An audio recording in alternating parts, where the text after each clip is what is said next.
nous allons commencer par une table ronde animée et introduite par Fabrice Faure du syndicat Renault Truck UFIC Vénissieux. Participeront à cette table ronde Amoureux Marc du syndicat Vélan à Lyon, Brochard Jérémy du syndicat Airbus Nantes, Clément Laure du syndicat Telindus Les Ulysses, Robillot Éric du syndicat EADS France sur Aisne, Verdec Philippe du syndicat ArcelorMittal à Dunkerque. Donc je les appelle à nous rejoindre et à s'installer.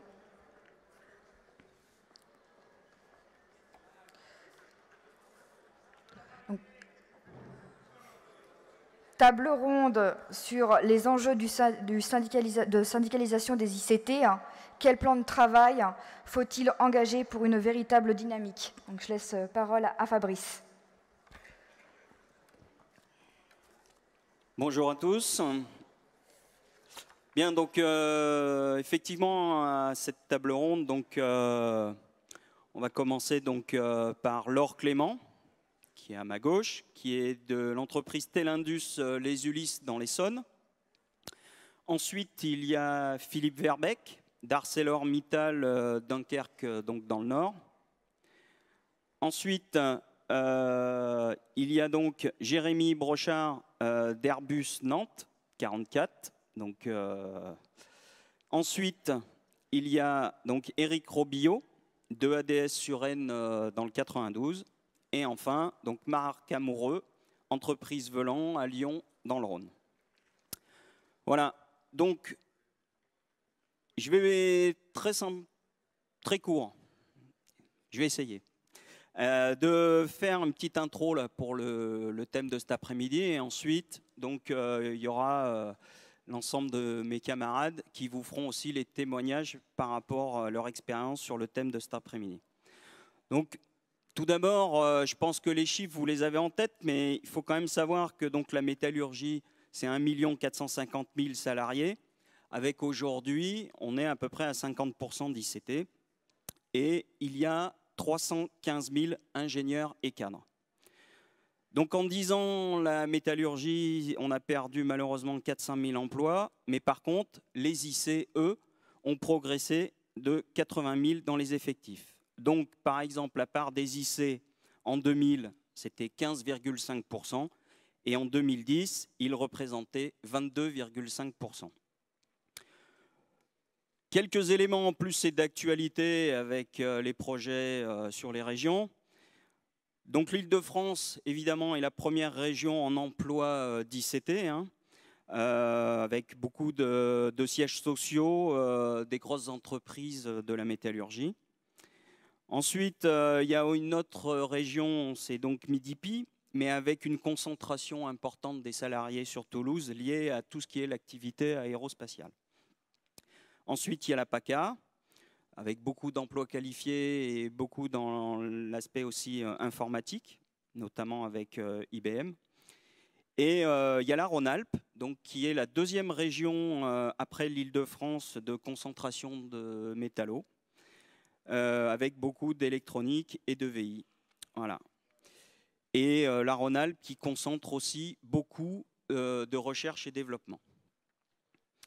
Alors ensuite, on le sait tous, il y a eu une modification de la représentativité syndicale. Donc là aussi, quelques éléments importants à connaître. Dans toute la CGT nationalement, la CGT chez les ingénieurs et cadres, on représente 9%. La CGC, 45%. La CFDT, 23,41%. Au global, donc, la CGT fait quand même 31%. On est première organisation syndicale, mais qui se concentre sur les deux premiers collèges où on fait 38%. Donc important pour voir le gap de progression que l'on peut avoir. Alors ensuite, bien sûr, rapporter ça à la métallurgie. Donc c'est 65 000 syndiqués, 5 800 FNI UFICT qui sont réglés. Et donnée intéressante, c'est qu'on est en augmentation avec plus 5% en 2011 et plus 6% de FNI UFICT réglés donc en 2012. Donc ça conforte ce qu'on a vu, c'est que ces progressions sont souvent le résultat d'équipes syndicales qui décident de s'adresser aux ingénieurs CAD techniciens en leur proposant notamment de s'organiser à la CGT. Et les résultats sont là, par le renforcement de la CGT, des luttes, des convergences et des progressions électorales souvent importantes.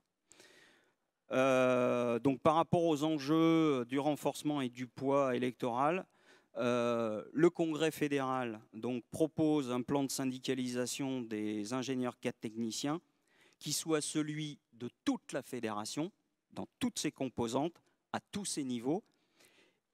Et d'ailleurs, notre débat de cet après-midi fait partie intégrante de cette orientation et de cet objectif.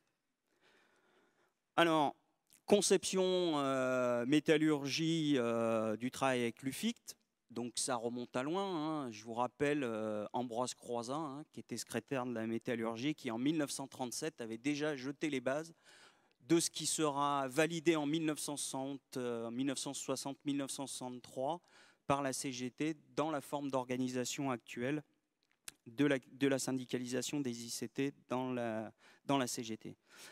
Donc pour la métallurgie, notre objectif, et l'on s'y emploie, est de faire en sorte que toute l'UFICT soit pleinement intégrée dans l'activité de la fédération. Donc nous sommes bien la fédération de tous les salariés, même si les conventions ou un certain nombre de choses font qu'il y a des différences. Et par exemple, ces derniers mois, la Fédé avec l'UFICT, on a sorti du matériel de masse en direction donc, de ses salariés. Bref rappel, il y a le guide de l'entretien annuel et individuel qui a fait un tabac, hein, puisqu'il a fallu refaire une édition. Des éléments aussi tournés vers les syndiqués ou les salariés, notamment sur les aspects, donc le livret salaire, avec les qualifs pour les ICT. Et qui reprenait d'ailleurs la trame et la base du premier livret qui avait été fait par la fédération, mais où on a poussé les questions revendicatives et les enjeux pour les ICT. Alors, la CGT, c'est aussi des luttes, et donc on a vu par exemple, des luttes et des actions. Hein. Lutte, c'est pas forcément grève, même si on le verra. Mais par exemple, à Airbus, il y a eu les syndicats qui ont décidé de faire une consultation des salariés sur les salaires. Il faut savoir qu'ils ont quand même eu 4500 retours. Et donc, à Toulouse, le poids, on l'a vu dans les chiffres tout à l'heure, les ingénieurs et cadres est très important. Et donc, il y a toute la CGT et Airbus qui a travaillé collectivement pour la réalisation de cette enquête, notamment par des actions au niveau des selfs de l'entreprise. Il y a également Astrium, hein, avec une grève pendant plusieurs jours avec les salariés, participation importante là aussi des ICT, et également, je ne pouvais qu'en parler, dans mon entreprise, Renault Trucks à Lyon, où il y a eu 2 mouvements de grève qui ont rassemblé 800 ingénieurs CAD techniciens en manifestation, et où, selon les chiffres direction, confirmés par la police, il y avait 1200 grévistes. Donc, on le voit, la syndicalisation est un enjeu, et donc forcément, qui dit syndicalisation, dit vie syndicale. Donc, bien sûr, rien lâcher sur la nécessité de réunir les syndiqués, et ça, quelle que soit la catégorie, doit être la règle. Et chez les ICT, il faut parfois innover pour tenir compte, bien sûr, des contraintes, par exemple, de temps de travail, de l'organisation du travail, les déplacements, etc. Et donc, ne se priver d'aucune innovation pour essayer de les rassembler et de discuter avec eux. Enfin, donc le renforcement de notre UFICT et donc de la Fédé passe par l'animation globale de notre vie syndicale, basée par, premièrement, donc, les discussions et les rencontres. Ça s'accompagne forcément par une décision et des discussions avec nos syndiqués. Donc gagnons l'enjeu de la syndicalisation à la CGT, nécessite de mettre à la disposition des ICT des espaces où ils peuvent librement discuter, puisque la parole est quand même très cloisonnée, pour ne pas dire enfermée au niveau de l'entreprise par elle-même. Et il y a tout un tas de sujets tels que les revendications, les salaires, le temps de travail, protection sociale, retraite, etc. Mais il y a aussi des données particulières qui commencent à émerger depuis plusieurs années, mais qui montent avec force.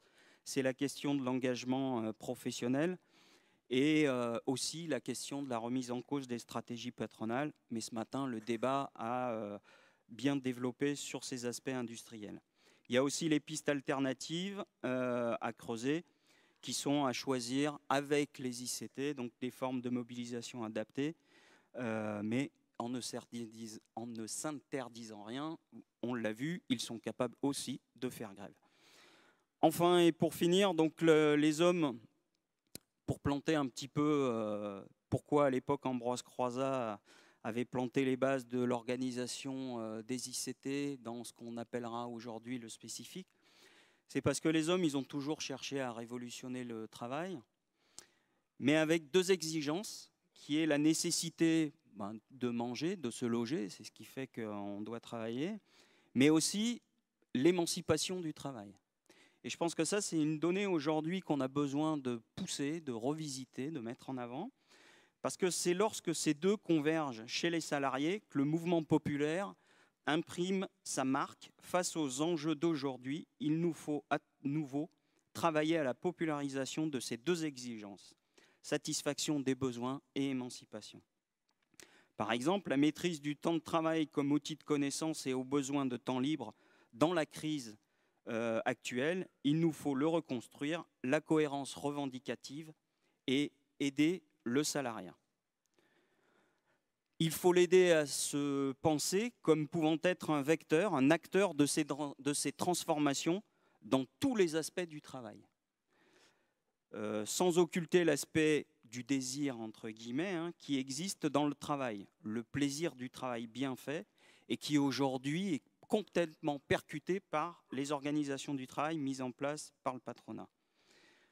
Or, dans les faits, on le voit, tout ça, il ne suffit pas de le décréter, il faut encore le construire.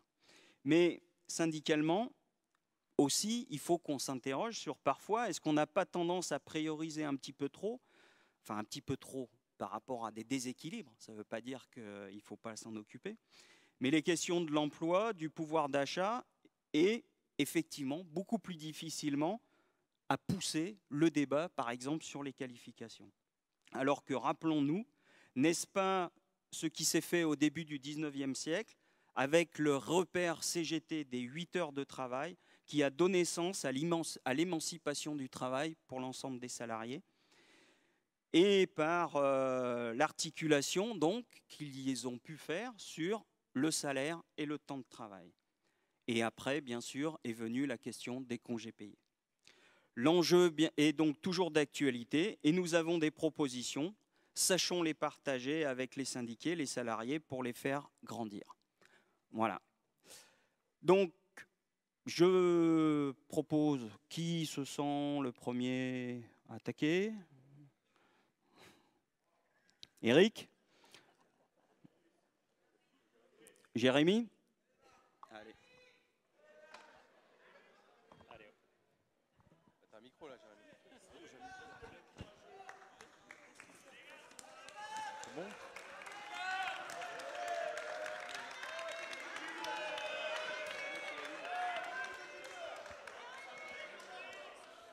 Donc bonjour à tous. Donc Jérémy Brochère de Airbus Nantes. Alors un bref rappel. Au syndicat, on était en 2000, on était à peu près 80. Aujourd'hui, on est 240. Donc on a eu une bonne évolution, grâce notamment à. Merci. Grâce notamment à l'intégration des jeunes dans les délégués. On a formé pas mal de jeunes dans les délégués et du coup j'en fais partie et voilà. Aux dernières élections, donc, nous avons fait 43% au premier collège, donc meilleure organisation syndicale au premier collège, 9% au deuxième collège et 0% au troisième collège, sachant que nous avions présenté personne au troisième collège. Donc, on est 55% d'ouvriers, à peu près 55% d'ouvriers dont je fais partie chez Airbus Nantes, et 45% d'ICT. Donc on a décidé, suite aux élections où on faisait 9% au deuxième collège, de mettre un travail en place en faisant plus de spécifiques ICT. Donc nous avons commencé au départ par une formation qui a été faite par des membres de l'UFICT dans l'entreprise, où on a formé tous les délégués. Une formation sur 2 jours. Ensuite, à la suite de cette formation, on a commencé à faire un travail sur le terrain en allant dans les bureaux où on allait que très peu, et du coup, les 9% aux élections, ça paraissait logique. Donc on a commencé le travail sur le terrain en serrant des mains, en sortant des bureaux, en se disant on n'y arrivera jamais, quoi. Et du coup, au fur et à mesure du temps, au bout de 10, 15, 20 passages, on a commencé à avoir des discussions avec les salariés, et à partir de là, on a pu commencer à mettre en place un carnet d'adresses mail. Et ce carnet d'adresses mail, on leur envoie en fait toute l'info qui est faite par l'UFICT, la Fédé, on envoie ça par mail. Donc ensuite, on a mis en place des collectifs, environ trimestriels. Donc on fait des invitations qu'on va emmener directement dans les bureaux, qu'on donne de main à main, où on discute des thèmes avec les ICT, donc salaire, qualif classif, leur vécu au travail, parce qu'ils ne sont pas beaucoup écoutés. On est les seuls à les écouter. Ensuite, à la sortie des collectifs, on a fait une consultation. Donc, on a décidé de mettre en place une consultation, et cette consultation, on l'a partagée avec les salariés qui étaient dans les bureaux et qui nous parlaient.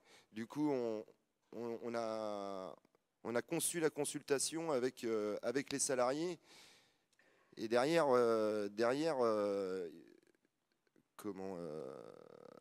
ces salariés, sachant qu'ils ont mis en place la consultation, ils en ont parlé autour d'eux, et la consultation, elle a été plutôt pas mal remplie.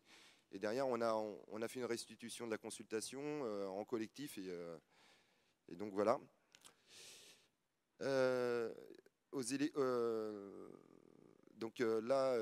travail qui en a découlé, enfin tout le travail qui a été fait a commencé à porter ses fruits dernièrement, après 3 ans de travail. Dernièrement, ça commence à porter ses fruits. On a commencé à syndiquer quelques techniciens, et il y a un mois de ça, on a syndiqué aussi une cadre, et du coup on a de grandes chances de pouvoir présenter une liste au 3e collège lors des prochaines élections qui se dérouleront en octobre. Donc voilà.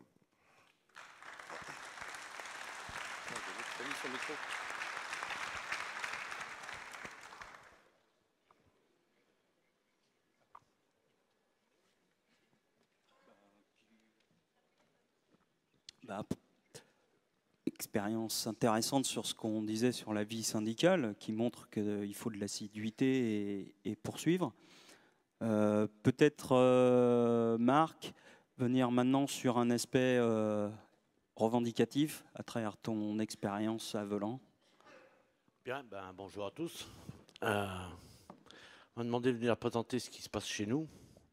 Donc d'abord l'entreprise, on est 220, 41 ingénieurs et cadres, 43 employés techniciens et le reste ouvriers et employés, c'est-à-dire 136.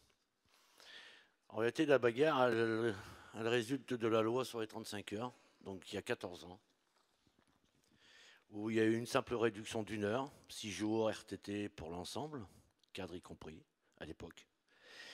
Et se trouve que, suite à une question d'un salarié, on est allé voir l'inspecteur. Au lieu d'aller bugne en bugne directement à la direction, on est allé voir l'inspecteur, on a présenté la problématique. Et aujourd'hui, on en est à négocier enfin la dernière heure, celle qui est de 36 à 35. À partir de là, il y a eu toute une analyse qui a dû être faite, explicatif aux salariés, les enjeux tant en temps de travail et en termes de rémunération, je dirais, puisqu'on découvre pas mal de choses. L'inspecteur nous soutient, il est avec nous, il a fait ce qu'il fallait auprès de la direction et c'est à partir de cette initiative que la négociation a reprise. Donc vous voyez, 14 ans après, on n'a pas fini, il nous manque toujours 6 jours, je dirais même 6 jours et demi. Mais à travers cette action et à travers cette explication aux salariés, on a dû rentrer et essayer de comprendre pourquoi avec les copains. Pourquoi on en est arrivé là et quels étaient les enjeux à l'époque d'une réduction réelle à 35 heures, aussi bien pour tous. Et on a dû donc rentrer dans l'accord national de branche de 2000, de 2003 et de 2006, leur avenant, pour essayer de comprendre. Alors, à l'époque, la CGT et encore aujourd'hui, tout comme la CFDT, ne sont pas signataires de l'accord de branche. Mais nous, malgré tout, il a fallu fouiller et aller voir avec les textes et puis ce qui est écrit et puis l'interpréter. Et on découvre qu'effectivement, en 2000, il a été mis en place une pause pour éviter justement une réduction plus importante pour tout le monde. Et en même temps, à travers les ingénieurs et cadres et le forfait jour.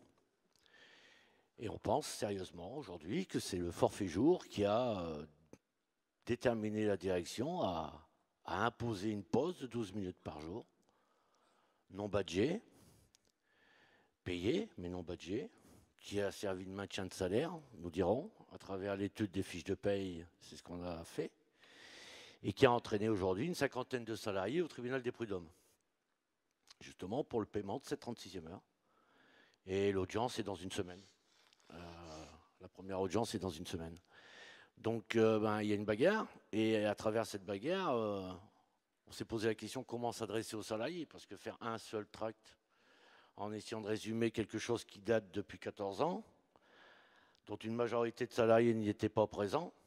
Aujourd'hui, il reste à peine une 50aine de ces salariés qui étaient là à l'époque, qui avaient abandonné des acquis. Ils se sont fait avoir. Donc aujourd'hui, on a remis le plat. On est retourné et on est à la bagarre pour ça. Et à travers ça, on est en partenariat, en discussion avec la Fédé. Et à l'étude de cet accord et de ce que nous on constate, on fait en sorte d'aller chercher cette réduction au temps de travail.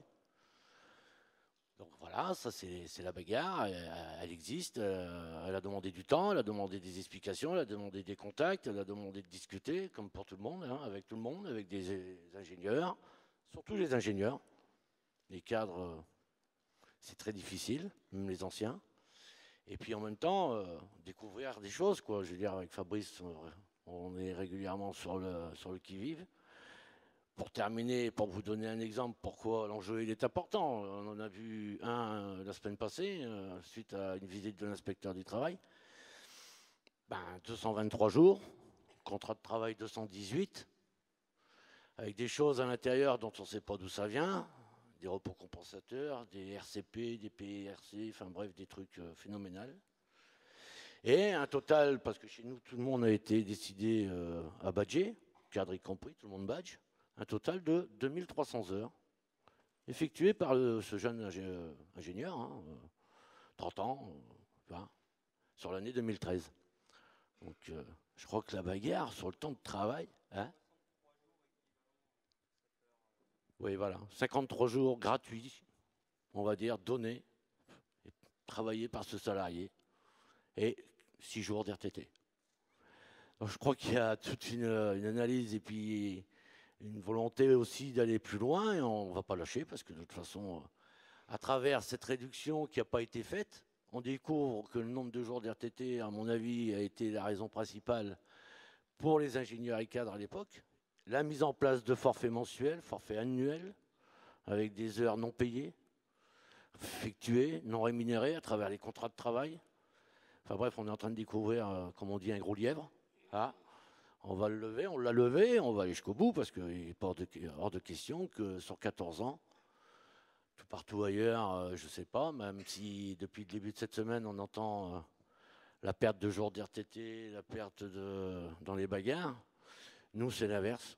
On va aller chercher les jours RTT et faire appliquer la loi, parce que la loi, elle n'a pas été abrogée, quoi. Et nous, on les veut, ces jours. Parce que c'est important. Pour tout le monde. D'accord? Voilà. On est dedans. Merci.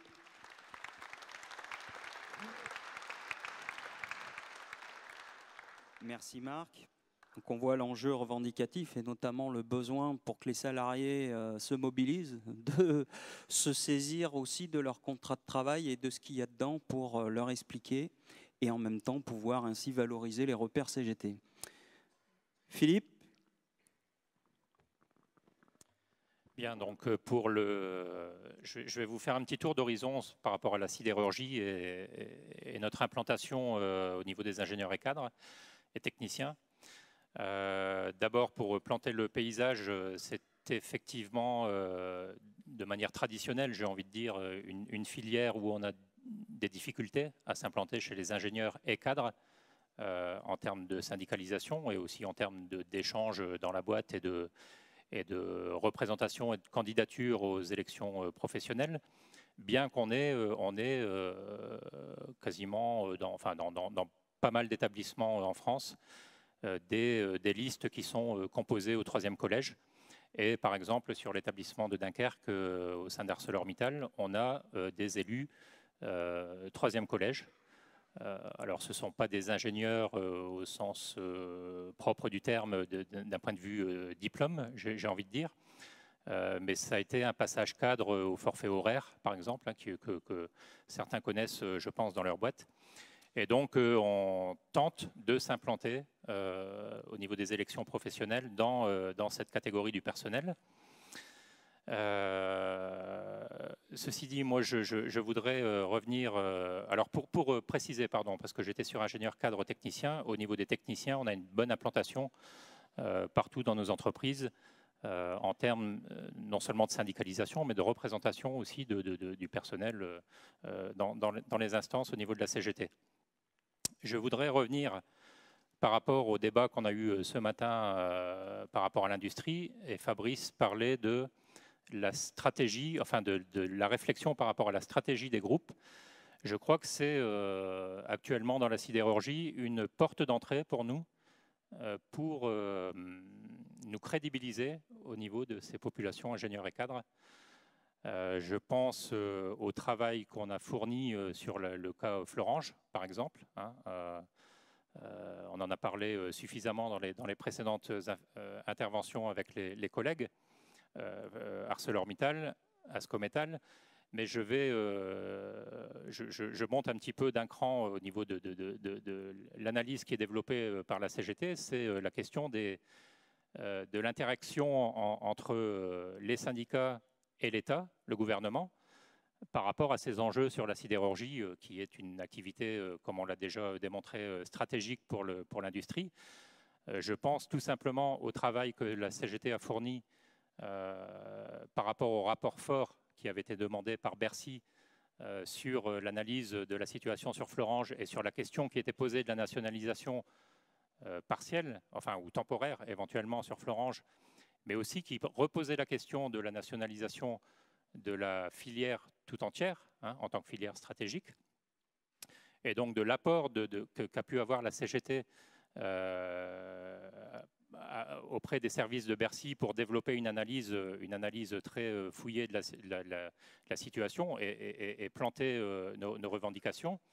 Je pense aussi, bien évidemment, également à cette commission d'enquête parlementaire qui a eu lieu au niveau de la sidérurgie et de son avenir en France. La CGT a été partie prenante pour que cette commission d'enquête se mette en place. On a fortement poussé depuis plusieurs années. On le faisait sous l'ancien gouvernement de Sarkozy, et donc bon, on a eu une porte d'entrée un petit peu plus facilitée avec le changement de gouvernement. Et donc la CGT a été fortement à l'offensive sur ces questions et a développé à la fois dans les bassins d'emploi et au niveau national, à l'Assemblée nationale, ces propositions pour la sidérurgie. Et je pense que, enfin moi j'ai toujours eu tendance à penser que la syndicalisation, c'était aussi récolter le fruit d'un travail revendicatif poussé. Et je crois que quand on développe ces analyses-là et qu'on est pertinent dans l'analyse et dans les revendications qu'on porte et qu'on diffuse après, évidemment, aux salariés, alors avec après peut-être toute la complexité qu'il peut y avoir dans l'expression, dans l'analyse, etc. Mais je crois que ça intéresse forcément les catégories ingénieurs et cadres. Et donc, même si nous ne sommes pas très avancés encore en termes de syndicalisation à ce niveau-là, on a des syndiqués, hein, on a des syndiqués chez les cadres. Parfois, ils ne veulent pas donner leur nom, enfin, le rendre public, bien évidemment, s'afficher. Mais je crois que le travail qu'on a fourni de manière très importante et qu'on continue à fournir pour l'avenir de notre filière va forcément marquer des points, parce que ça marque les esprits, à mon avis, de manière importante chez ces catégories, et qui réalisent bien que la CGT est la force de proposition sur les questions qui nous préoccupent. J'ai envie de dire, c'est la même chose pour la campagne sur le coût du capital qu'on est en train de mener. Parce que, comme on l'a dit, on a eu un travail confédéral sur la question, et la fédération s'est fortement impliquée également. Et on a l'ambition, dans toutes les filières et les grands groupes, de pouvoir décliner au plus près du terrain et avec les chiffres, les vrais argumentaires qui collent à l'entreprise, la dénonciation du coût du capital. Et je crois que dans des entreprises comme Ascométal, on en a parlé avec le fonds Apollo, ArcelorMittal avec ce que vous connaissez, je ne développe pas. On a forcément là aussi des points à marquer, y compris on avait fait l'analyse, on travaille fortement avec le cabinet Secafi sur la question, et on avait fait l'analyse des résultats 2012 du groupe, et en travaillant avec Secafi, on a travaillé une expression qui a marqué les esprits, parce que hier encore, le collègue de Secafi qui était là me disait, dans les rencontres qu'il a avec la direction, ça a marqué les esprits au niveau de la direction, ce que vous avez développé, à partir de son travail, hein, pour une expression un peu plus vulgarisée. Mais donc, forcément, si ça a travaillé les têtes au niveau de la direction, et si ça les a gênés, ça veut dire que ça a travaillé forcément les têtes au niveau des ingénieurs cadres. Voilà. D'autant plus, j'ai envie de dire, sur les conditions de travail et sur la question du sens du travail, puisque c'est quelque chose qu'on développe actuellement à la CGT. Quel est le sens du travail dans la période qu'on vit? Les ingénieurs et cadres dans des groupes comme ArcelorMittal se posent actuellement beaucoup de questions sur la stratégie qui est adoptée et la façon dont ça percute leur quotidien. Et quel est le sens finalement, le sens de leur travail, la question de la perte de compétences dans leurs équipes. Donc en réalité, les effectifs et les compétences qui sont extrêmement frappées par la stratégie du groupe. Et donc on voit bien là que les ingénieurs et cadres se posent la question de quel est le sens de notre travail, quelle est la stratégie du groupe. Donc là, évidemment, on développe aussi certaines choses. Sur la filière ingénieur, cadre et technicien, il y a le mot technicien évidemment qui est important. Récemment, nous étions dans des négociations temps de travail sur le groupe ArcelorMittal au niveau donc groupe France, et on est les seuls, la CGT, à développer l'idée qu'on peut avoir par exemple une filière technicien expert qui permet de dépasser le niveau 5, l'indice 3,95, et de pouvoir continuer plus loin. C'est un travail qu'on a déjà travaillé au niveau des grilles de classification, et on est les seuls à travailler cette question-là, parce que dans l'entreprise, et certains le connaissent probablement, les techniciens sont très rapidement pris à la gorge et bloqués dans leur évolution professionnelle parce que les directions, et c'est le cas chez nous, leur imposent des modules de formation managériale pour les amener sous le statut cadre, et donc ça bloque, y compris des techniciens, ça les bloque parce qu'ils ne sont pas intéressés par cette question managériale et gestion d'équipe, et qu'eux, ils sont là, ils sont rentrés dans l'entreprise pour développer la filière dans laquelle ils sont rentrés et pouvoir aller beaucoup plus loin dans la filière. J'en terminerai parce que je suis peut-être un petit peu long. On a eu aussi une expérience sur le groupe ArcelorMittal au niveau du secteur informatique, puisqu'il y a eu dans un premier temps l'externalisation de l'informatique par rapport au site de production en tant que tel. Et puis dans un deuxième temps, on a eu l'informatique machine, qui a été décision par Mittal de sous-traiter cette activité. Et donc la CGT et l'UFICT au sein du groupe a été fortement à l'initiative pour développer une pétition contre ce projet. Et donc on a développé ça non seulement à l'échelle française, mais on a aussi développé ce travail à l'échelle européenne en s'appuyant sur le comité européen et avec les organisations syndicales qui sont là présentes avec nous. Par exemple, en Belgique, la MWB, on avait le collègue hier, et on a développé ce travail très très important. Et cette pétition qui a été à l'initiative de la CGT a recueilli, je dirais, 80% de signatures des ingénieurs et cadres qui sont dans l'informatique. Donc là, on a bien vu que le travail qu'on avait fait touchait ces populations. Alors même si c'est difficile, l'implantation, ça reste difficile. Voilà, parce qu'il y a toujours le pas à franchir pour les ingénieurs de montrer leur appartenance à la CGT et de s'organiser CGT dans leur catégorie.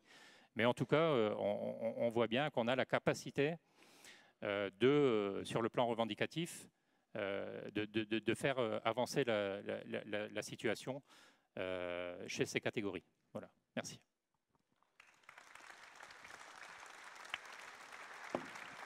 Bien, donc on voit trois témoignages qui montrent le possible et qu'à l'impossible, nul n'est tenu, mais que quand on fait, il y a des résultats. Et le quatrième témoignage, je vous invite à l'écouter attentivement parce que de ce point de vue-là, il décoiffe. Laure.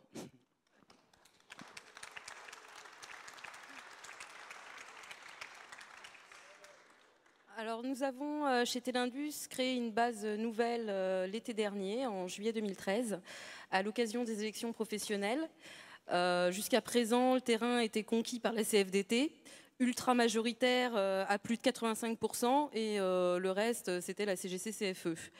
Suite à une campagne dynamique menée en un mois, nous avons récolté 28,5% des voix, et la CGC-CFE, avec moins de 10%, n'est plus représentative.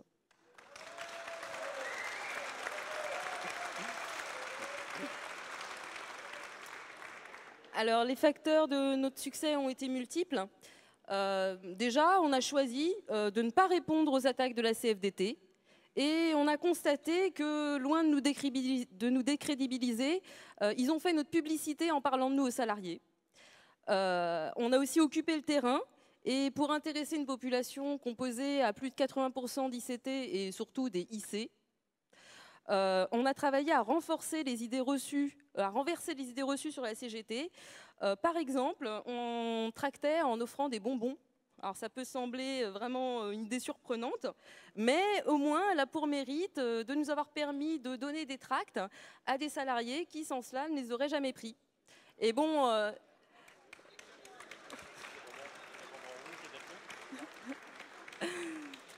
Et bon, dès lors qu'ils ont pris le tract, eh ben, ils ont lu le tract. Et dès lors qu'ils ont lu le tract, eh ben, après, il y en a quand même quasiment 1 sur 3 qui a voté pour notre liste.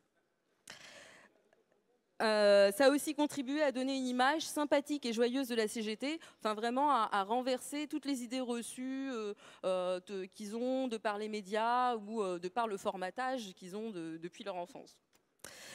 On a aussi présenté une liste jeune et paritaire, et actuellement, on a plus d'élus femmes que d'hommes.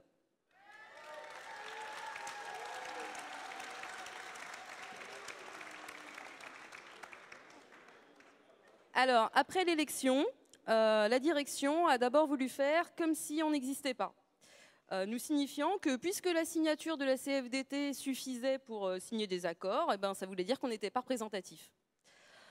Puis après, en conséquence d'avoir mis la direction face à son non-respect de la législation, notamment en matière de liberté de circulation des représentants du personnel ou en demandant l'aménagement de notre charge de travail par rapport à nos prises de mandat et à nos heures de délégation, bon, depuis, on subit une forte répression syndicale. Alors les ICT, c'est une population qui est difficile à syndicaliser. En général, ils n'ont aucune culture syndicale et des a priori très négatifs, en particulier concernant la CGT. Les ICT, ils craignent aussi en syndicalisant que cela les empêche d'avoir une évolution de carrière normale. Et ils sont aussi désinformés par une diffusion médiatique qui ne correspond pas à la réalité de la CGT.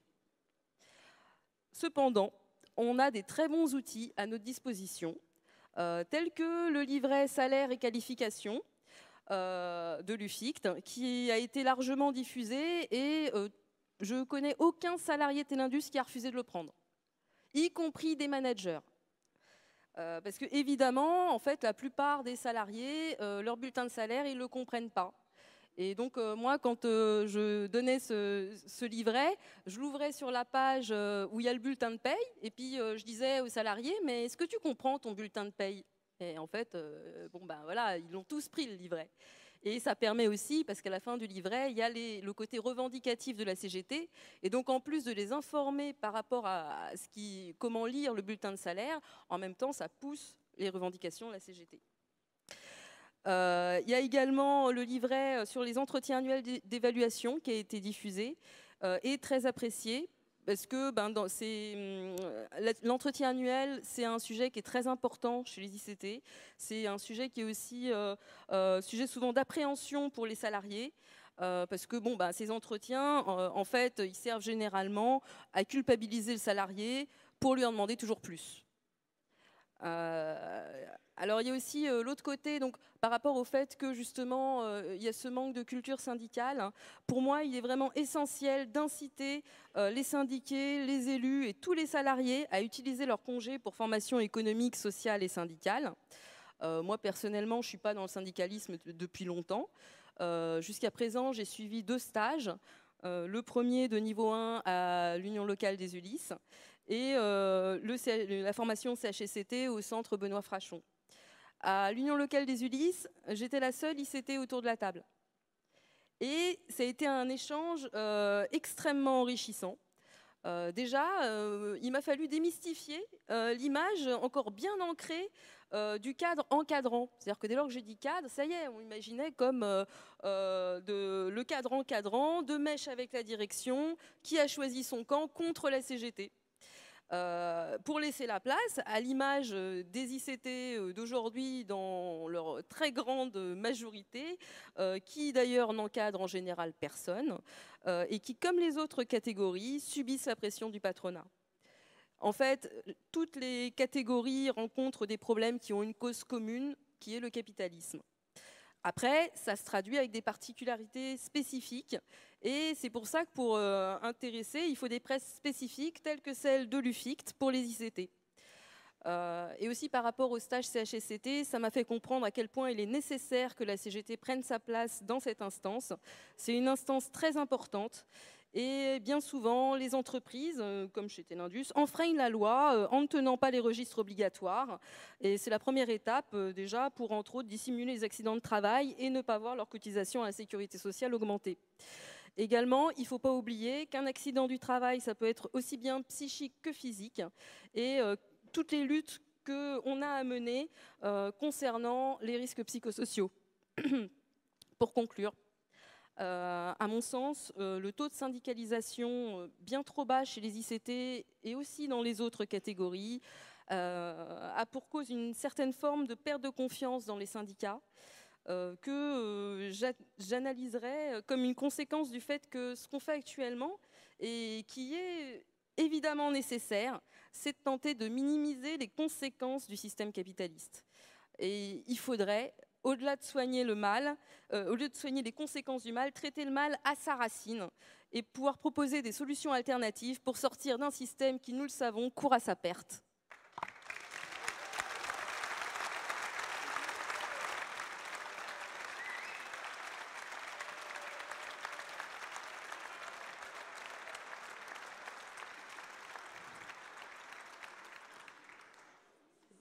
Je suis lyonnais et j'aime bien la rosette, mais je crois que je vais me mettre au bonbon.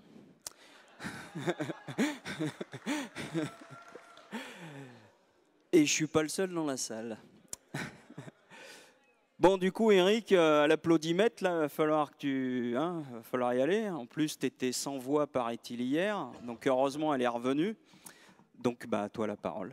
Ça va être compliqué derrière toutes ces interventions. Bon, déjà avant de commencer, quelque chose qui va peut-être vous donner beaucoup de courage. Les catégories ingénieurs cadres techniciens, ce sont les catégories les plus syndiquées. Ce n'est pas les ouvriers qui sont les plus syndiqués, ni les administratifs, ce sont les ingénieurs et cadres. Donc il y a beaucoup d'espoir dans tout ce que je vais dire. Donc quand je démarre, je vais démarrer un peu au début. Donc moi je suis dans une entité de R&D. Il y a des fonctions sièges et des fonctions support, administratifs, payeurs, comptables, acheteurs, etc. Quand je démarre, j'ai fait le calcul en 2006. En fait, on était 7. Il y avait des ingénieurs 3A, des cadres P2 et il restait 2 techniciens. Donc en fait, au total, quand j'arrive, on est 7-8. Et bien sûr, quand on arrive, c'est pas possible de syndiquer les ingénieurs et cadres. Ils ont peur pour leur carrière. Chez nous, c'est pas pareil. C'est pas la même chose, etc. J'ai eu du bol. L'ancien du syndicat m'inscrit en stage de niveau 1. Il me met à l'UFICT. Donc pour moi, les ingénieurs, je ne connais pas. J'ai fait un BTS. Et tous mes copains dans la boîte, techniciens, vont tous à la CFDT parce que c'est moins marqué. Donc moi, déjà, j'ai pas le choix. Il faut que j'aille discuter pour faire grossir l'équipe avec les ingénieurs, les cadres, encadrant aussi. Et donc il faut que je m'intéresse à eux. Donc la première convention collective que j'ai connue, c'est celle des ingénieurs et cadres, avant même celle des techniciens, pour parler de salaire avec eux, de ce à quoi ils ont droit, et aller débattre avec eux. Donc bien sûr, évidemment, il y avait une image. Voilà, c'était les chars lourds, c'était les staliniens, c'était plein de choses comme ça. Mais il ne fallait pas s'arrêter à ça. Et à force de côtoyer la CGT, ils ont vu que la CGT, ça n'était pas ça. C'était un syndicat progressiste qui souhaitait une société plus égalitaire. Voilà, donc c'était quand même plus, ça faisait plus rêver ce que proposait la CGT que ce que proposent parfois certaines directions d'employeurs. Ça donne plus de perspectives. Donc tout ça pour dire qu'aujourd'hui, en 2014, on est environ 25, 26. Le déroulement de carrière de nos ingénieurs s'est très bien passé, puisque maintenant on a 3 experts qui sont passés 3B. On a un chef de service qui devrait passer 3B aussi. On a des techniciens qui ont atteint, des anciens ouvriers qui ont atteint le plus haut grade de technicien, qui sont maintenant 400 points. Et on a des anciens ouvriers qui viennent de passer cadre cette année. Donc, le déroulement de carrière, quand on s'en occupe à la CGT, nous, en tout cas, on n'a pas eu de problème. Donc, on invite les autres à nous rejoindre plutôt qu'à penser qu'ils auront des problèmes.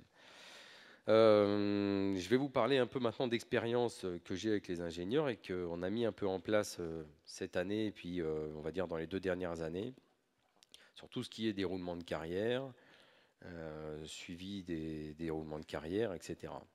Et suivi aussi des carrières des élus et mandatés. Donc il faut savoir, dans vos entreprises c'est le même cas, les ingénieurs et cadres, les entreprises en général attendent beaucoup d'eux, en tout cas leur demandent beaucoup. Et eux, en tant que cadres ou ingénieurs, sont préparés à ça, et ils l'acceptent, et ils se sentent responsables, ils le font, mais en contrepartie, ils expriment un fort besoin de considération, de reconnaissance en retour. Donc ils attendent de passer 3A rapidement, sauf que quand on discute avec eux, mais ça marche à tous les niveaux, dès qu'il y a un niveau à prendre, un niveau de qualif à prendre, c'est soit tu es trop jeune, il n'y a pas de budget pour toi, c'est pas ton tour, tu n'es plus prioritaire parce que tu es une femme, tu reviens d'accoucher, ton copain pense que ça allait passer chef de service, c'est lui qui passe devant toi. Et je me suis aperçu qu'en fait ils avaient autant d'explications sur le fait que leur niveau de qualification n'était pas évalué à sa juste mesure, parce qu'en fait ils ne traitaient pas leur niveau de qualification. Le fait que vous soyez jeune n'a rien à voir avec votre niveau de qualification. Le fait que vous soyez femme n'a rien à voir avec votre niveau de qualification. Donc j'ai commencé là dernièrement à faire des entretiens avec des P2 pour passer 3A, avec des 3A pour passer 3B. Au mois de juin, on le fera pour des techniciens qui veulent passer cadre. Et on va décrire ce qu'ils font dans leur travail, en termes de savoir-faire, qu'est-ce qu'ils mettent en œuvre en termes d'aptitude, de compétences, de savoir-être, voilà. Et on va discuter sur du concret et pas sur des outils d'évaluation qu'on a actuellement dans les intranets. Chez nous, ça s'appelle performance et développement. On mesure votre compétence dans le poste de données, mais tout ça, ça ne parle pas. Dernièrement, j'ai discuté avec un ingénieur qui veut passer 3A. On lui dit procédé métallique. T'es niveau 2. Ça ne veut rien dire, procédé métallique. Un ouvrier, procédé métallique, il perce un trou dans une carlingue. Un technicien, il met en œuvre un procédé de soudage. Et l'ingénieur, lui, il va inventer un nouveau procédé de soudage. Donc, qu'est-ce qu'il fait? Donc, ça ne décrivait pas ce qu'il faisait. Donc, on a commencé ce genre d'entretien. Il y a une première ingénieure, là, qui d'ailleurs est à la CGC. En fait, ça ne passait pas. Donc, je lui ai dit, viens le faire avec nous. Donc, elle vient d'envoyer déjà son premier dossier à sa hiérarchie. La hiérarchie veut faire le même maintenant. Parce qu'ils n'ont pas de moyens d'expression dans les systèmes PND, performance et développement, etc., qui permettent d'évaluer leur niveau de qualification et de s'approprier leur travail en parlant. Donc, ils font des écrits. Donc, je me suis appuyé aussi sur le mémento, là, enfin, le document Un enjeu pour tous, où dedans, vous avez des prérequis qui sont décrits pour chaque niveau. Vous avez les conventions collectives aussi qui en parlent. Donc, on s'appuie là-dessus. Moi, je ne fais que leur donner les directions. Et eux, ils pédalent et s'emparent de ça et commencent à... Alors, j'ai vu que ça prend diverses formes, puisqu'ils s'approprient chacun comme ils le veulent.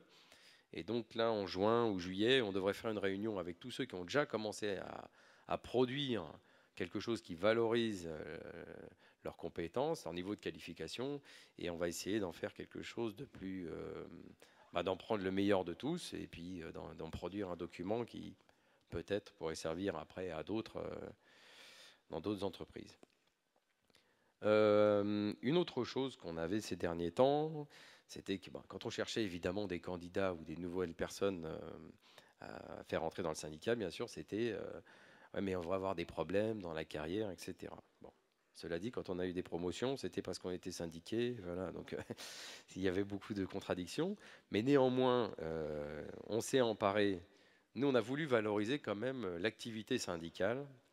Et grâce à l'accord grâce à la loi de 2008, je ne me souviens plus de l'article, mais peu importe, il y a la valorisation de l'acquis de l'expérience syndicale et il y a aussi la nécessité de mettre en place des outils de suivi, on va dire, de la qualification et du salaire de l'élu et le mandaté. Donc j'entendais vous parler beaucoup de discrimination, de gens qui étaient discriminés.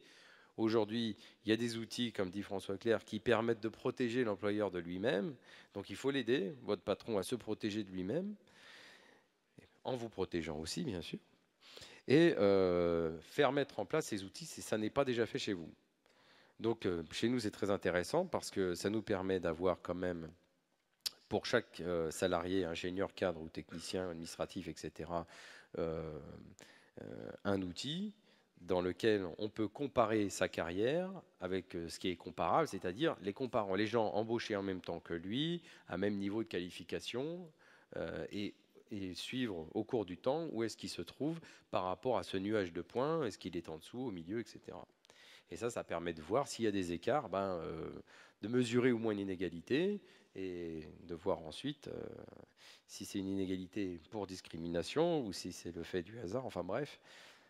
Ça se suit, ça se discute.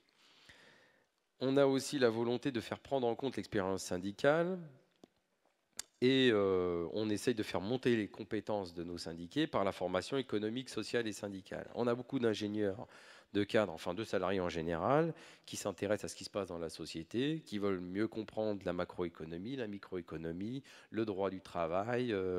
Et donc la formation économique, sociale et syndicale, ça leur permet aussi d'acquérir des aptitudes qu'ils n'ont pas. Dans la formation DSC, par exemple, vous avez du suivi de projet. Donc on voit bien qu'un militant qui peut-être a démarré ouvrier, puis DS, puis DSC, etc., il va savoir mettre en œuvre des prérequis qui relèvent du cadre, le suivi de projet, et savoir suivre des projets compliqués, ça relève du cadre. Donc il pourrait passer cadre aussi par l'expérience syndicale. Donc ce que l'on fait par la mesure du poids du poste de travail dans l'entreprise, on peut le faire aussi pour un syndicaliste. On peut très bien voir que si un syndicaliste, je ne sais pas moi, un coordinateur, va rencontrer souvent des DRH, des DRH hautement qualifiés, voire même hors statut, et que lui, il est 5-2 ou il est 4-3, ben, évidemment, son niveau n'est pas en rapport avec la qualification, l'expérience et compétences qu'il met en œuvre. Et je m'arrête là, puisqu'on me fait des clins d'œil. À un moment que tu me proposes quelque chose, non? Je crois que tu me draguais, pardon. Donc c'était pour m'arrêter, pardon.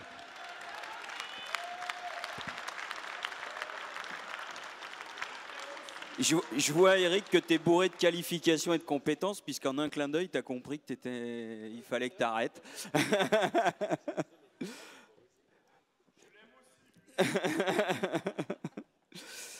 Bien, Madame la Présidente. Avant de continuer nos débats avec les délégués, je vais donc déjà proposer à Anne Couturier-Dufour, UGIC CGT de Renault Truck, de se préparer.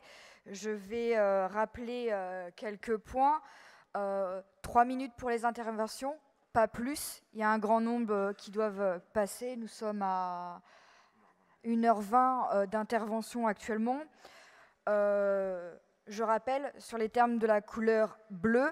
Et si vous pouvez pointer vos interventions vraiment avec la table ronde, ce sera parfait. J'avais un autre point pour les camarades qui n'ont pas pu passer précédemment.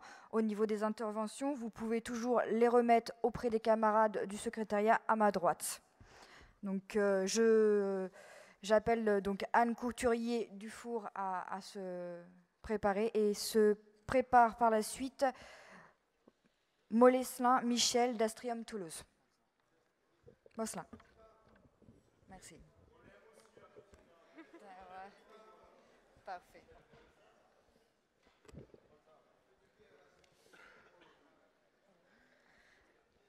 Salut à tous pour la CGT Renault Trucks. Merci à ceux qui ont contribué à l'organisation exemplaire de ce congrès. Je suis technicienne, mère de famille et élue CGT au CE. Élue CGT au CE Renault Trucks Lyon. Non, juste pour glisser que c'est possible et enrichissant quand c'est aussi une volonté et un choix du syndicat CGT. Sur le site de Saint-Priest, une majorité d'ingénieurs, cadres et techniciens œuvrent pour le groupe Volvo. L'État nous a lâchés en vendant les dernières actions du groupe qui étaient détenues par Renault. 2 ans après, on subit un PSE accéléré, version ANI, sans intervention de l'État ni soutien de la directe. Et il n'y a pas de loi interdisant les licenciements boursiers, pas plus qu'il n'y en a pour taxer les transactions financières. Et on se demande quand va cesser ce sabotage de l'humain en France, en Suède, en Belgique, en Pologne, en Inde, au Japon. Nous sommes tous maltraités dans ce groupe. Mais les salariés ICT réagissent peu et difficilement. Ils sont réceptifs à nos arguments factuels sur les salaires et les grilles, le coût du capital, les solutions alternatives au PSE, mais poussés à l'individualisme, encouragés à l'inertie par d'autres organisations, ils sont consommateurs d'avantages personnels et paralysés par la crainte d'être exposés, mais aussi dégoûtés face à l'absence d'évolution, voire la régression de l'intérêt au travail, bref, sans perspective d'avenir. En se sentant tout de même mieux lotis et préservés que les chômeurs, CDD, prestats et autres précaires, ils favorisent leur propre retour à une forme d'esclavagisme. Nous étions quand même entre 800 et 1000, comme l'a dit Fabrice, sur 5000, aux 2 rassemblements anti-PSE à Lyon, sans compter les 2000 pétitions dans le groupe. Quelle que soit notre catégorie, rassemblons-nous, car la machinerie n'épargne personne. Au bout du compte, une collègue cadre à 80% après maternité a un taux horaire inférieur au mien, sans compter le stress des objectifs sans cesse renouvelés. Un chef ne sait plus comment récompenser son équipe avec le budget NAO ridicule qui lui est alloué chaque année. Ça ferait 7 € brut pour chacun. La majorité des ICT est inexpérimentée en matière de solidarité et de lutte contre le système capitaliste de force collective.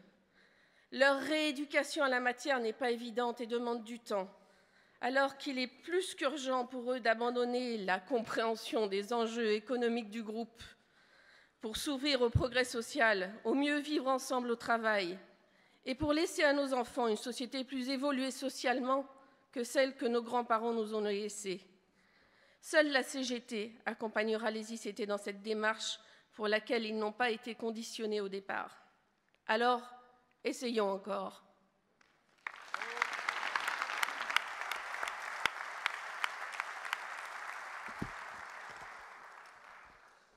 Merci. Mosselin Michel d'Astrium Toulouse et se prépare Belayer Alain de la section des retraités Renault Le Mans. Ouais, donc à Astrium à Toulouse, on est dans le groupe Airbus et on est spécialisé dans l'assemblage des satellites. À Toulouse, on est 2500 salariés et environ 2000 ingénieurs. Notre syndicat vient de passer la centaine de syndiqués la semaine dernière. La moitié sont des ingénieurs, pour la plupart de grandes écoles. Notre syndicat est aussi le 3e syndicat du site. Alors, mon intervention elle est sur les constats qu'on a fait sur nos adhésions. La première, c'est qu'elles se réalisent souvent au moment des temps forts sociaux. Les mouvements dans l'entreprise. Nous, on est en plan social et on a organisé plusieurs mouvements de grève auxquels des centaines et des centaines d'ingénieurs ont participé. Donc là, on a réalisé des adhésions. On les a réalisées aussi, par exemple, au moment de la contre-réforme des retraites en 2010. C'est sur ces temps-là qu'on fait des adhésions. Le deuxième point, c'est sur le fait que les adhésions elles se réalisent sur la base de nos valeurs, sur des points que l'on défend tout au long de l'année, notamment sur la défense de notre entreprise, la défense de notre filière, ça fait le lien avec ce qu'on disait ce matin, mais aussi sur les conditions de travail, notamment sur tout ce qui tourne autour des risques psychosociaux. Il y a eu 17 burn-out professionnels dans mon entreprise l'an dernier, qui touchent essentiellement des ingénieurs. Tout ce qui touche aussi au management par objectif, nous on milite pour des augmentations générales, tout ce qui touche à l'individualisation. Le troisième point sur le fait que des salariés adhèrent et des ingénieurs adhèrent, et c'est très important, c'est qu'elles se font exclusivement ou quasi exclusivement par d'autres adhérents. C'est-à-dire qu'il y a très peu d'adhésions spontanées, c'est arrivé mais c'est très rare. La plupart du temps, ce sont des syndiqués qui amènent d'autres salariés à franchir la porte du local syndical. Et quand on leur demande pourquoi ils ne s'étaient pas syndiqués plus tôt, c'est souvent qu'ils nous disent qu'ils n'osaient pas. Ce qui est important aussi, c'est de développer une qualité de vie syndicale. Et il y a des disponibilités chez les ingénieurs, parce que comme ils ne pointent pas, souvent entre midi et 2, on peut les réunir et discuter avec eux, et créer dans le local syndical un endroit de discussion, un endroit d'échange démocratique, c'est très important. C'est très important pour tous, mais c'est très important pour eux, qui sont soumis justement à des systèmes de management où leur expression est déniée. Donc c'est très important de développer une qualité de vie syndicale. Et donc pour conclure, syndiquer des ingénieurs, pour nous, c'est possible et c'est devenu complètement naturel. Merci. Belayer Alain de la section des retraités Renault Le Mans et se prépare Chailloux, excusez-moi, Hervé de la SECMA Corbeil. Rebonjour à toutes et à tous. Bon, je vais parler d'un sujet qui peut paraître un petit peu en décalage par rapport au sujet abordé. Je comprends tout à fait l'importance et c'est normal que ça fasse l'objet de cet après-midi. La syndicalisation des ingénieurs cadres techniciens, mais il y a un autre sujet qui est très important sur la syndicalisation, c'est également la continuité syndicale et qui là concerne toutes les catégories de syndiqués au niveau de leur catégorie professionnelle. En effet, dans quelques années, il va y avoir énormément de syndiqués de la métallurgie qui vont devenir retraités, heureusement, et c'est une bonne chose. Aujourd'hui, malheureusement, seulement 3 syndiqués sur 10 conservent leur carte quand ils deviennent retraités. Là, il y a donc un enjeu important sur ce sujet-là. Et ça nécessite de travailler fortement la transition, justement, entre le fait d'être syndiqué actif et de passer syndiqué retraité. Et la première chose qui nous paraît importante, c'est que cette transition, il faut qu'elle soit impérativement transparente pour le syndiqué.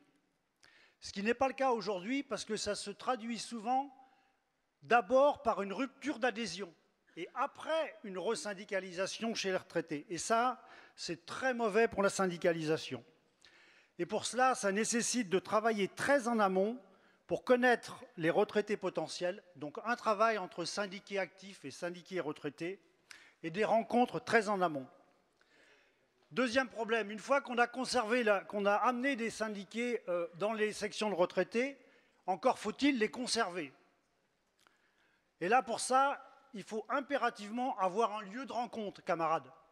Il faut que les syndiqués retraités puissent discuter de manière régulière dans des lieux qui sont mis à leur disposition. Il faut également leur proposer des activités de loisirs et de voyage. Et surtout, il faut impérativement qu'ils reçoivent l'information CGT. Et nous constatons aujourd'hui que ce n'est pas forcément le cas. Et donc, dans notre section retraités Renault, nous travaillons pour faire en sorte d'identifier tous les syndiqués retraités de la métallurgie en Sarthe, isolés de manière à ce qu'ils reçoivent tous l'info CGT. Il nous faut également travailler, et ça c'est un phénomène, je dirais, qui est très, dont il faut nous féliciter, c'est que la moyenne d'âge d'espérance de vie, a augmenté.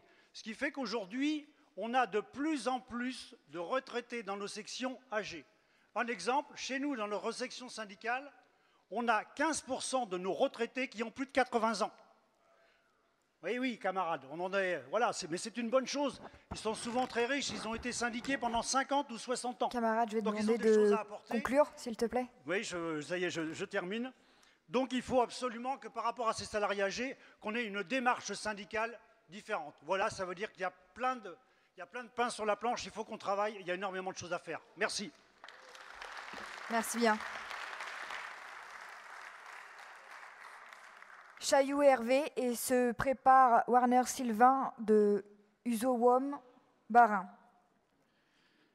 Bonjour à tous. Donc Hervé Chailloux, je suis de la SNEC Macorbeil, groupe aéronautique Safran. Donc je vais vous tabler une expérience qu'on a menée avec les ingénieurs et cadres au départ à leur demande. On est environ, sur le site, il y a environ 1000 techniciens, 800 ingénieurs, cadres et 800 ouvriers. Voilà, donc notre syndicat a décidé de s'adresser de plus en plus aux ingénieurs et cadres. Et on s'appuie énormément sur les plaquettes et les écrits de l'UFIT et de la fédération. Donc on a distribué de main à la main dans tous les bureaux de l'entreprise la plaquette sur l'entretien individuel et sur les salaires. Et suite à la distribution sur la plaquette des salaires, tous les jeunes ingénieurs qui sont rentrés dernièrement dans l'entreprise nous ont interpellés en nous demandant s'ils pouvaient avoir les grilles ingénieurs que l'entreprise appliquait. Donc on leur a répondu que malheureusement aujourd'hui dans l'entreprise il n'y avait pas de grille, enfin en tout cas on ne les connaissait pas. Les seules grilles qui étaient disponibles c'était donc les minimums d'accueil des ingénieurs dans l'entreprise au niveau national. Donc on leur a proposé de faire une enquête salaire, c'est-à-dire de lancer une enquête auprès de tous les ingénieurs de l'entreprise pour qu'ils répondent, pour qu'on puisse essayer de reconstruire en fait un nuage de points avec une courbe moyenne pour qu'ils puissent se placer et voir comment ils sont placés par rapport aux autres en fonction de leur horaire, de leur temps de en fonction de leur temps de travail et puis de leur position. Donc on a été assez surpris parce qu'on a quand même eu environ sur 800 ingénieurs, on a eu environ 90 réponses avec pratiquement de la position 1 à la position 3B. Alors on a eu peu de 3B, donc on n'a pas bien pu analyser leur position, mais sur les positions 1, les positions 2 et les positions 3A, en tout cas, on a réussi à sortir des courbes et à leur restituer ces courbes-là. Et ce qui fait qu'ils sont beaucoup plus à l'aise quand ils vont à leur entretien individuel pour parler de leur salaire, pour se défendre, et puis ils se rendent compte qu'effectivement, ils ne sont pas tous logés à la même enseigne. Il faut savoir que ce n'est pas comme pour les techniciens ou les ouvriers, il n'y a pas une grille unique qui leur permet d'être tous pris au même niveau, ça dépend de l'école d'où ils sortent, etc. Donc suite à ça, on a réussi à faire une adhésion d'un ingénieur. Donc on est assez content de nous. Et puis si vous voulez avoir les résultats de cette enquête, je vous invite à aller sur le site ufic-cgt-corbeil.référence-syndicale.fr. Voilà, merci beaucoup.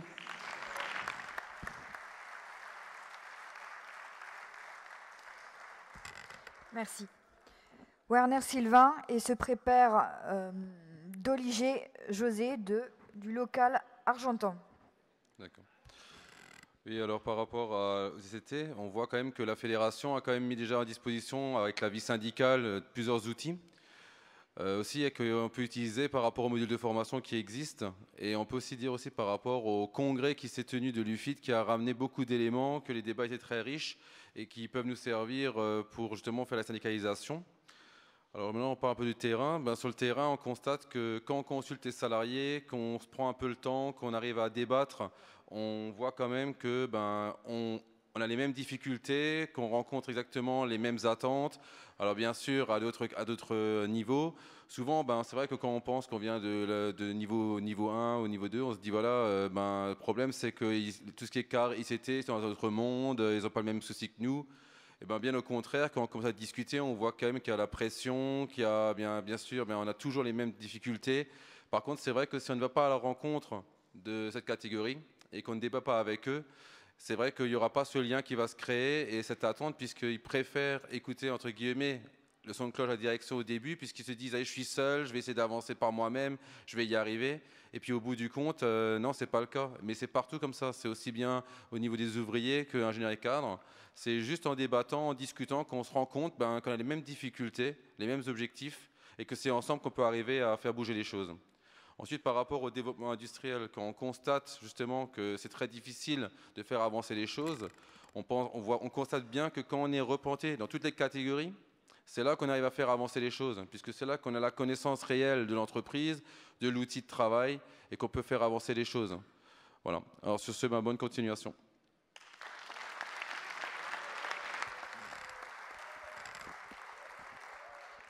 Merci. Donc, Doliger José et se prépare Richard Daniel du syndicat Forestia. Bonjour à toutes et tous.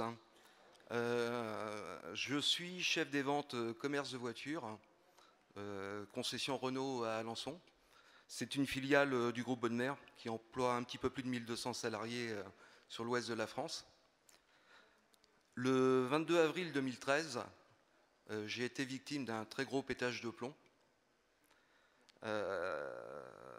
J'étais arrivé dans une situation professionnelle d'impasse, la charge de travail trop importante, les objectifs de plus en plus surévalués, une pression permanente et malsaine de ma direction, assortie de menaces insidieuses.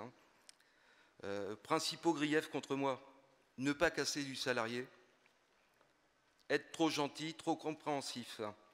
Avec la crise, on nous demandait à nous, les cadres, d'avoir une vision froide de notre métier, suivant les dires de ma direction. La dernière phrase que j'ai pu entendre de mon directeur fut que les gens craquent, je n'en ai rien à faire. Ceci alors que je venais de l'alerter sur l'état de fatigue mentale de plusieurs des collaborateurs que j'encadre. S'en suivent après 8 mois et demi d'arrêt de travail, avec traitement psychothérapeutique. Durant ma convalescence, sur conseil de mes proches, j'ai étudié différents sites internet de plusieurs organisations syndicales. J'ai envoyé plusieurs mails précisant ma situation et ma détresse. Dans les 4 heures qui suivaient les expéditions des mails, j'avais un premier appel téléphonique de Pascal Pelletier de l'UGIT, suivi d'un deuxième appel téléphonique de Stéphane Levisa Lufict. Cet appel a duré plus d'1 heure. Et 2 jours après, j'avais un délégué national, Tayeb Ayari, qui se déplaçait, qui venait chez moi et qui passait une partie de l'après-midi avec moi. Alors je tiens tout particulièrement aujourd'hui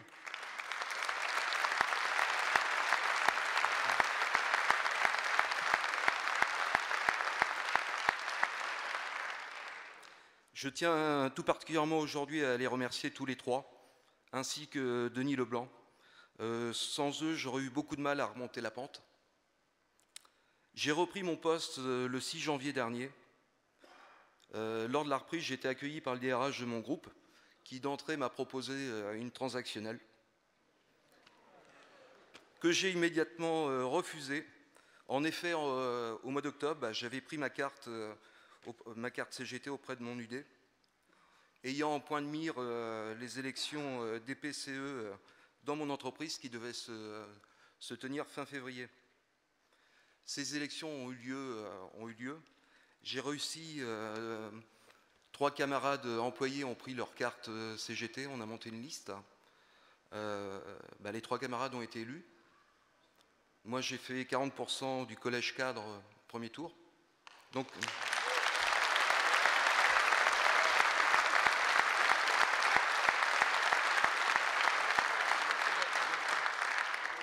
Donc aujourd'hui, je suis délégué syndical.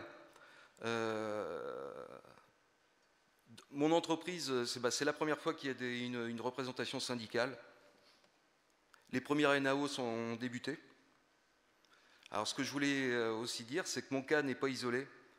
De plus en plus d'ICT souffrent, et souffrent en silence. Je l'ai entendu tout à l'heure, un ICT, avant d'être un ICT, est un travailleur salarié. On l'a entendu depuis 2 jours, tous ensemble. Je pense que c'est un moyen aussi de récupérer des ICT chez nous. Et pour conclure, encore merci Tayeb, Stéphane, Denis et Pascal. Vive la CGT et vive le 40e congrès.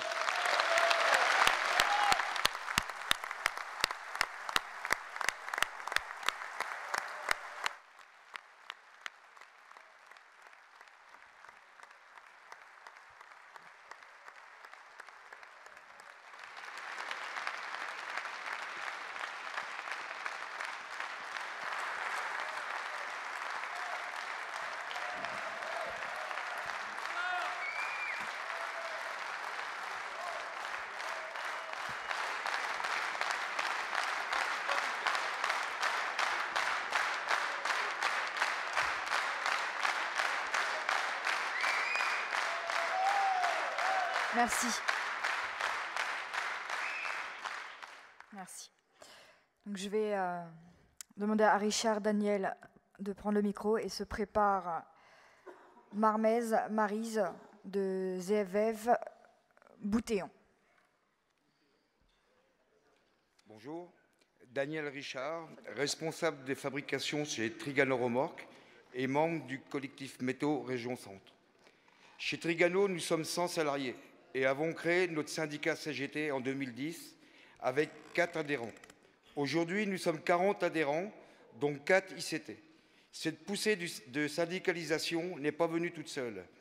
Elle est le fruit du travail de terrain. En effet, depuis 2010, l'organisation a commencé par faire appliquer nos conventions collectives départementales et nationales pour les ICT. En 2012, notre direction refusait de signer un accord sous nos nouvelles grilles de salaire, ce qui a abouti sur un arrêt de travail de 2 heures, suivi par 95% du personnel. Durant cette mobilisation, la direction a cédé, ce qui a donné confiance aux salariés pour le futur. Nous avons provoqué des assemblées générales avec l'aide des camarades de l'USTM et de l'UD de l'Ain, afin de préparer notre plateforme revendicative pour 2014. Pour préparer les NAO 2014, des débrayages ont eu lieu lors des Journées d'action nationale et une pétition signée par l'ensemble du personnel. Cette pression sur la direction nous a permis d'obtenir des augmentations de 2,5 à 5% pour les salariés, ce qui s'était jamais produit auparavant. Voilà comment on fait prendre confiance aux salariés que leur destinée est entre leurs mains. En effet, les syndiqués sont les acteurs de la vie syndicale et seules leurs interventions permettent de faire changer les choses. Voilà le fruit de notre travail quotidien. Et c'est quotidiennement que la bataille des idées a lieu dans nos boîtes. Merci les camarades, vive la CGT.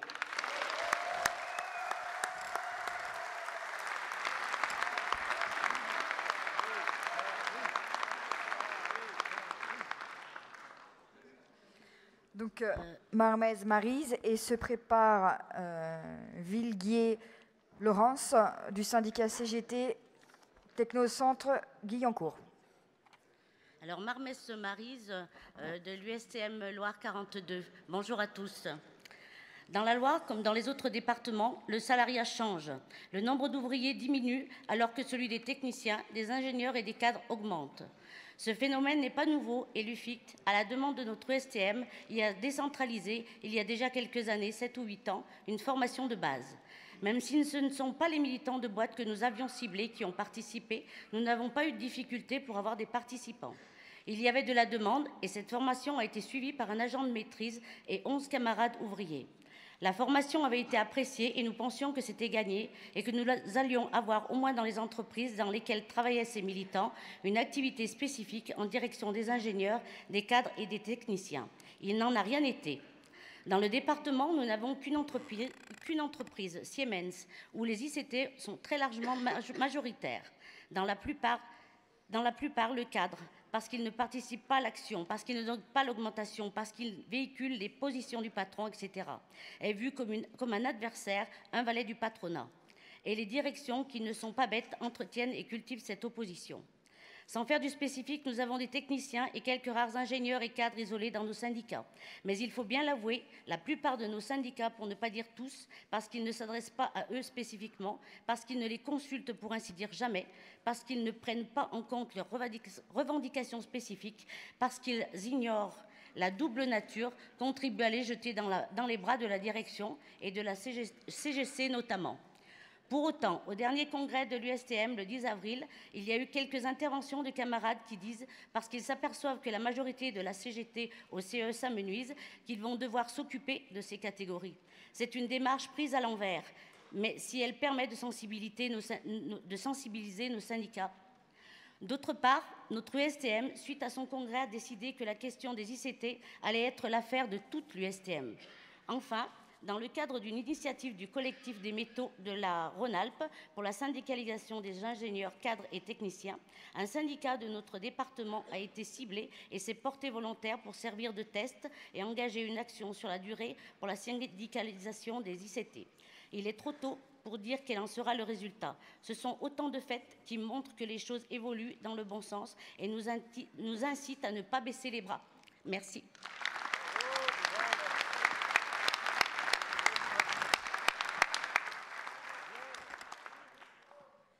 Viguier Laurence et se prépare Bosch.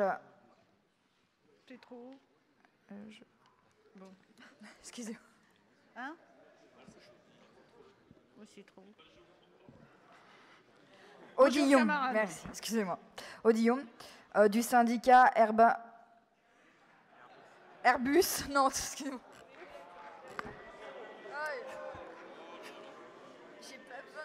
Merci de ne pas siffler la présidente, s'il vous plaît. C'est gentil.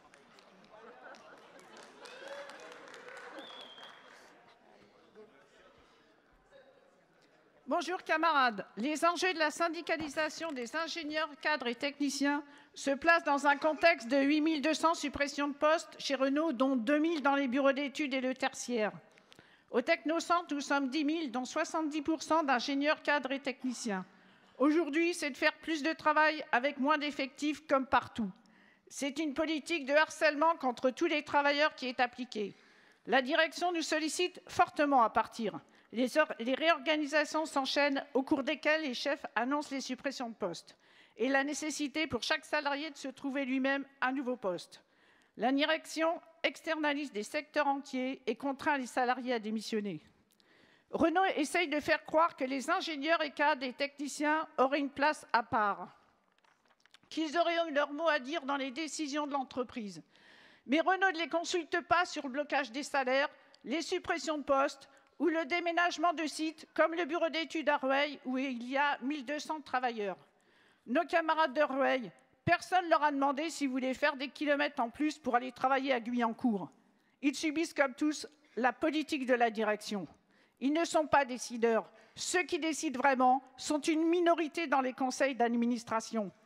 Quant à ceux qui ont une fonction de maîtrise, lorsque Renault n'a plus besoin d'eux, qu'ils ont suivi ses ordres, elle les jette. Je l'ai vu pendant la fermeture de Billancourt en 1992. Certains même l'expriment, ils se sentent trahis par la direction. En fait, les ingénieurs, les cadres et les techniciens sont des travailleurs comme les autres, comme l'ont indiqué de nombreux camarades. Renault applique sa politique contre nous tous. Son objectif, comme ceux du CAC 40, est affiché. Faire des milliards d'économies au profit des actionnaires. Et leur moyen, on le sait, c'est diviser les travailleurs entre eux. Les jeunes contre les anciens, les travailleurs français contre les travailleurs immigrés, les hommes contre les femmes, ceux qui sont embauchés contre les intérimaires et les prestataires.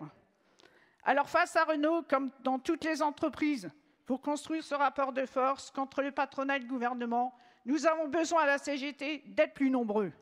Des ingénieurs, des cadres, des techniciens se syndiquent sur cette base-là. Et quand je fais des tours de secteur avec les camarades du syndicat, on tombe d'accord sur ce qu'il faut défendre en ce moment. Au Technocentre, nous avons fait des tables de syndicalisation devant les cantines avec 10 camarades. C'est un groupe attractif qui permet des discussions ouvertes. Toutes les préoccupations ont été abordées. La défense de notre pouvoir d'achat qui est laminé par les hausses de prix successives. Oui, les salaires doivent suivre systématiquement les prix qui augmentent. C'est l'échelle mobile des salaires. Quant aux suppressions de postes, avec 14 milliards de trésorerie et 1 milliard versé en 2 ans aux actionnaires, Renault a largement de quoi maintenir les emplois et les salaires. Mais pour gagner là-dessus, il faudra que tous les travailleurs des entreprises s'y mettent ensemble. Avec un plan de travail ouvert, la syndicalisation, c'est aussi un plan de lutte déterminé qu'il faut préparer, que ce soit le secteur public, le privé et la SNCF. Dans la lutte contre les attaques du patronat et du gouvernement, dans cette lutte de classe, tous les travailleurs ont besoin de toutes leurs forces. Comme le disait le camarade d'Afrique du Sud hier, l'avenir nous appartient. Il n'appartient pas aux capitalistes, il appartient au camp des travailleurs. Merci camarades.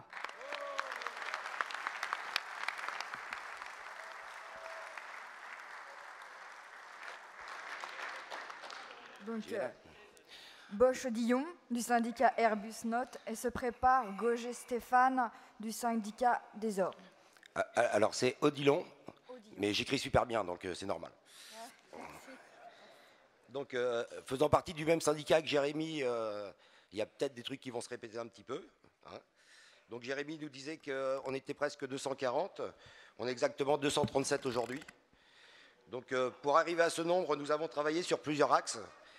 La formation des délégués tout d'abord, stage du premier niveau, plus tous les stages fédéraux au centre Benoît Frachon à Courcelles. Tous les délégués ont pour objectif de passer 50% de leur temps syndical à faire de la communication dans les ateliers et dans les bureaux. Depuis 2 ans, nous menons un véritable travail sur les ICT avec l'aide de Daniel Lebris et de Éric Robillot. Si au début, personne ne venait à nos collectifs, petit à petit, avec des réunions tous les 3 mois, nous avons touché quelques techniciens. Aujourd'hui, même si cette catégorie ne vient pas encore en assez grand nombre, nous avons obtenu une véritable reconnaissance quand nous passons dans les bureaux. Il y a 2 mois, nous avons eu le plaisir de syndiquer une salariée de la catégorie cadre, une première à Nantes. Nous espérons, pour nos prochaines élections, en octobre, poursuivre notre progression et dépasser les 30%. Notre objectif, être présent sur tous les collèges. Un travail continu sur les règles de l'emploi d'intérim depuis plusieurs années a permis d'obtenir des plans d'embauche supplémentaires, une centaine en 2012 et une 50aine en 2013. Et pour la syndicalisation, de faire adhérer directement à la CGT de plus en plus de jeunes embauchés. Le stage d'accueil y est pour beaucoup dans notre réussite. Ouvert à tous les nouveaux syndiqués et sympathisants, nous leur montrons les valeurs de la CGT et le fonctionnement de notre syndicat. Les consultations diverses suivant l'actualité sont très appréciées aussi. Elles permettent que l'on ait un vrai dialogue social avec les salariés. Nous sommes le seul syndicat à demander l'avis de tous les salariés. Notre démarche CGT fait changer les mentalités dans l'entreprise. Aujourd'hui, nous devons gagner le rapport du nombre. Cela nous permettra demain de ne plus subir les stratégies patronales, mais bien de gagner avec les salariés du progrès social. Notre participation à l'Union locale Sud-Loire, ce sont des tracts envers les jeunes donnés à la sortie des lycées professionnels. Tracts simples, restylés, façon Twitter, Facebook, afin de les rendre plus attirants. Nos premières distributions ont été appréciées par cette jeunesse encore non polluée par les médias. Un des prochains objectifs, c'est un travail avec les entreprises sous-traitantes aéronautiques où la CGT n'existe pas encore, qui va être réalisé entre l'Union locale Sud-Loire et le syndicat Airbus Nantes. En tout cas, pour la syndicalisation, on ne lâche rien. Merci la CGT.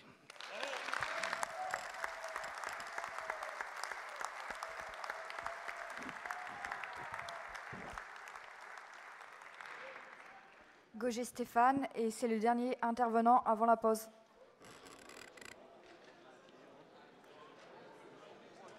Bonjour camarades, je suis Stéphane Gauger du syndicat des Ors à Brive, sous-traitant aéronautique. Je suis ouvrier qualifié depuis 25 ans et depuis quelques mois fier d'être technicien. Je suis également le secrétaire de l'USTM Corrèze et c'est à ce titre que je vais intervenir pour vous faire part des difficultés que nous rencontrons sur le département concernant la syndicalisation des ICT. La Corrèze, c'est 5000 métallos, 250 syndiqués, dont 94% d'ouvriers, un peu plus de 5% de techniciens et agents de maîtrise, et moins de 1% de cadres, soit une cadre. Comme vous pouvez le constater, nous sommes en difficulté sur la syndicalisation des ICT, et plus particulièrement les ingénieurs cadres. Nous rencontrons plusieurs difficultés. On a du mal à s'adresser à ces catégories-là. Il faut se l'avouer. Une autre problématique en Corrèze, c'est beaucoup de TPE et de PME. Et dans ces entreprises-là, les ICT, les cadres, ce sont eux qui prennent part aux décisions avec l'employeur, qui dirigent et qui encadrent. Et ça devient difficile. On n'a pas la convention collective des ingénieurs cadres sur l'USTM. Et on a du mal à la comprendre et à la lire. Les quelques questions qu'ils nous posent, on ne sait pas souvent y répondre. L'ensemble de ces difficultés font que même si on n'oublie pas les UCT, il faut le reconnaître, on ne fait pas de cet enjeu une préoccupation, car on ne sait pas quel bout le prendre. Nous attendons donc une aide de la part des camarades de l'UFICT pour nous pousser à prendre en compte les questions de la syndicalisation des ICT dans notre USTM et nos syndicats. Dans mon entreprise, il y a 15 ans, nous étions 530 salariés, dont 30 cadres. Aujourd'hui, nous sommes 370 salariés, dont 70 cadres. Oui, la syndicalisation des ICT est un enjeu pour le futur. Pour cela, une présence de l'UFICT en territoire nous paraît nécessaire. Vive la CGT, vive le 40e congrès. Merci camarades, merci.